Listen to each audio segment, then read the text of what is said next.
Hey, how you doing? This is Adam Post, publisher of more than 1,000 comic books and marketing expert covering the woke boycotts. Bud Light is getting it worse than any other company. Target is getting it bad. They've lost $14 billion worth of stock value, and a lot of customers aren't going there anymore. But Bud Light is getting absolutely destroyed. Their former president of distribution for Anheuser-Busch has said today they are losing shelf space permanently. It's going to happen in September when shelf space is reset based on sales from the prior period. If the beer isn't selling, the stores can't stock it.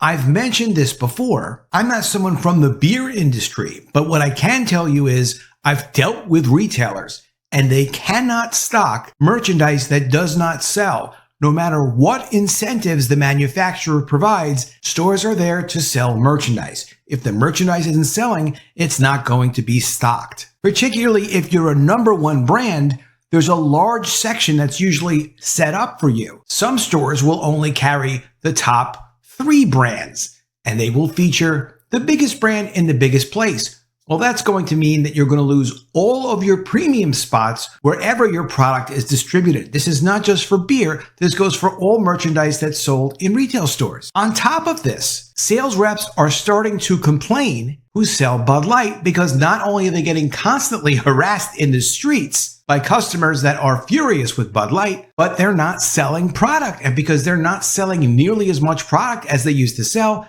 they're losing as much as a third of their gross income. They can't afford that. They're not multimillionaires. They can't just write it out.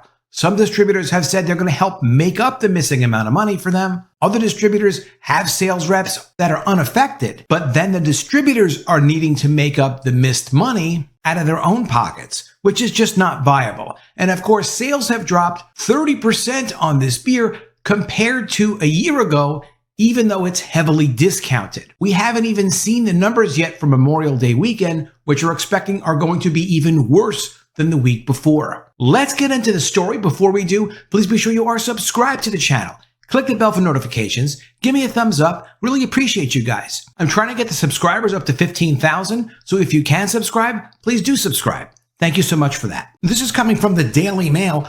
Bud Light is running out of time and could lose market share forever. Brand will lose retail shelf space to Miller and Coors if they cannot reverse plunging sales, warns ex-Anheuser-Busch president of distribution, Anson Fredericks. If Bud Light sales continue to lag, the brand risks losing shelf space at major retailers to competitors and locking in lower market share, according to Fredericks. In recent weeks, Bud Light sales have been down roughly a quarter from a year ago, as the brand faces conservative backlash over an April marketing deal with transgender influencer Dylan Mulvaney. Now keep in mind, the sales are reported to be 30% off. That's a massive amount. They're giving away the beer almost for free in many places. Beer is 14 cents a can. Some of the beer is absolutely free or cheaper than free because they're giving you a rebate in excess of the cost of the beer. Bud Light's parent company has lost $27 billion in stock market value. The amount of stock market value tends to fluctuate because stocks go up, stocks go down. Where they're at as of right now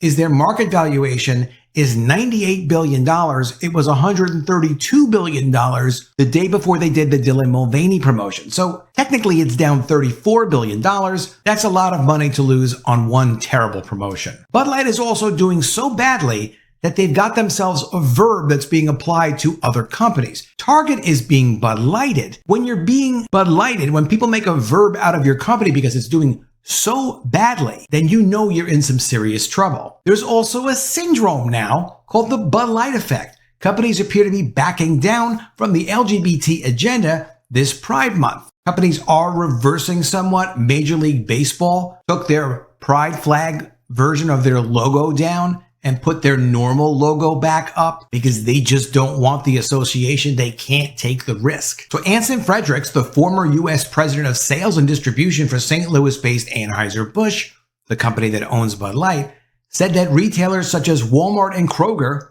typically reset their shelf space allocations in the spring and fall based on sales data. For the fall reset in September, they generally take sales data from April, May, June, and July And then, based off of that data in that time period, they will reallocate shelf space, he told DailyMail.com. If Bud Light sales continue to slump, so if they don't turn around by the end of July, even though April and May were horrendous for them, that shelf space will be allocated to Miller Lite, Coors Light, Yuengling, and some other brands that have taken share away from them, which only makes sense. They're in the business to sell stuff at Walmart and all these retailers, big and small. If the stuff ain't selling, you can't take up the space. Those brands will have a better likelihood to succeed longer term because they have more shelf space, they have more inventory, they have more backstock, and they have more availability for consumers. Backstock can be a really big deal. Of course, shelf space is a big deal. But if you don't have backstock, and let's say you get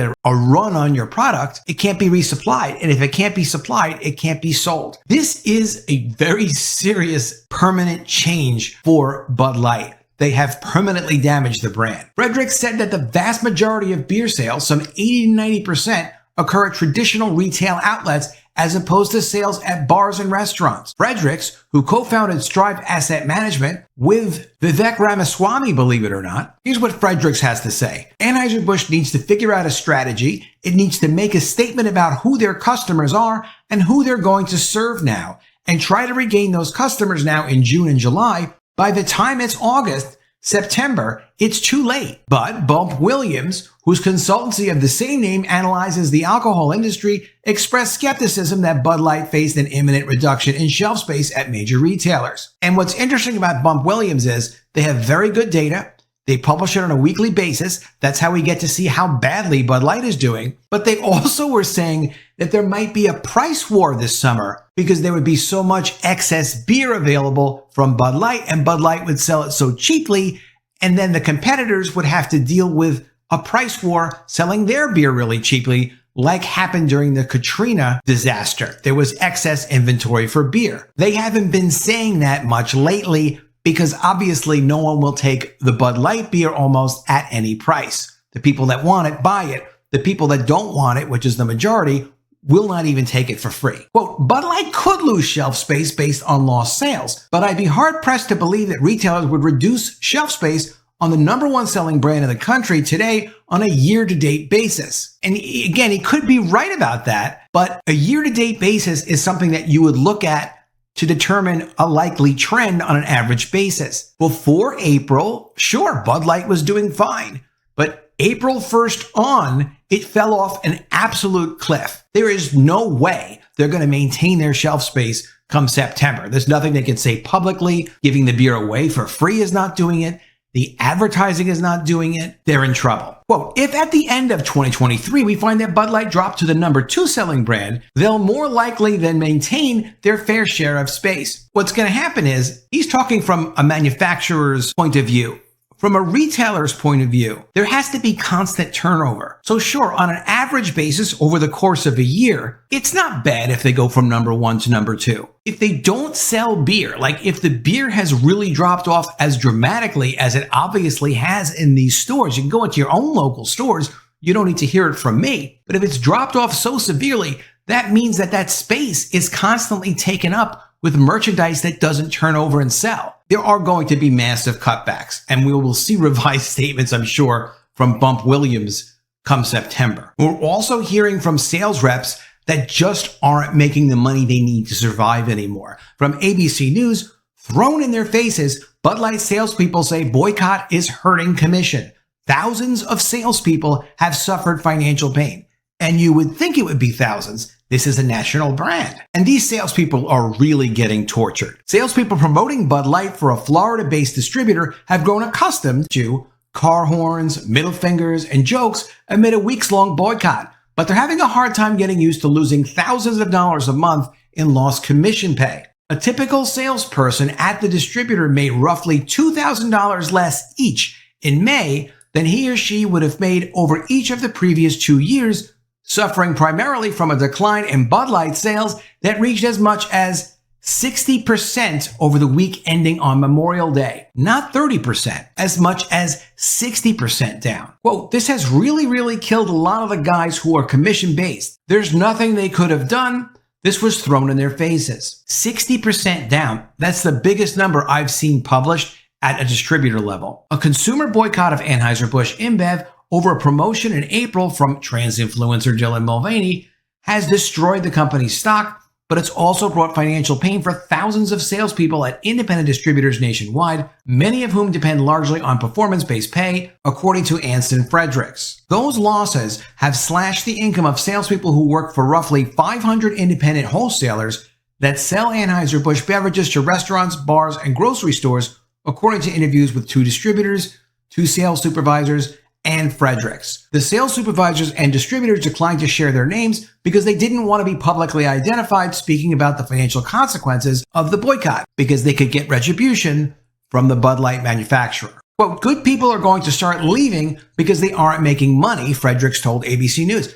If you're a good salesperson, you have to have a good product to sell. So they could leave selling Bud Light and go sell something else, another beer or something else for someone else. And that's what's going to happen. Quote, the situation has impacted our people and especially our frontline workers, the delivery drivers, sales representatives, our wholesalers. These people are the fabric of our business. They're our neighbors, family members, and friends. They're in every community in America.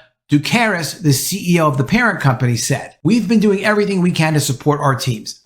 The one thing they haven't done is publicly talk to their customers and, like Fredericks has said, the former distribution president, tell the customers who you intend to serve, that you respect them, make sure they know you intend to respect them, and see what business you can get back and save. At a meeting with the salespeople earlier this month, the president of the distribution company told them, none of this is your fault, and none of this is my fault, he recounted.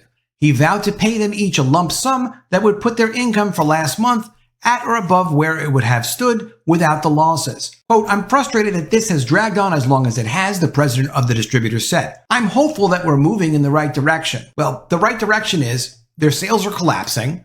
The company is wrecked. The company won't make any honest public statements about what they've done and who they've affected. They permanently changed the brand from being a general brand that anybody could enjoy their beer, anybody could have fun, buy the product. There was nothing strange attached to it. It was just cheap beer that almost everybody was willing to drink. And now they've changed it into Dylan Mulvaney's transgender beer. So if you want to be transgender, drink this beer.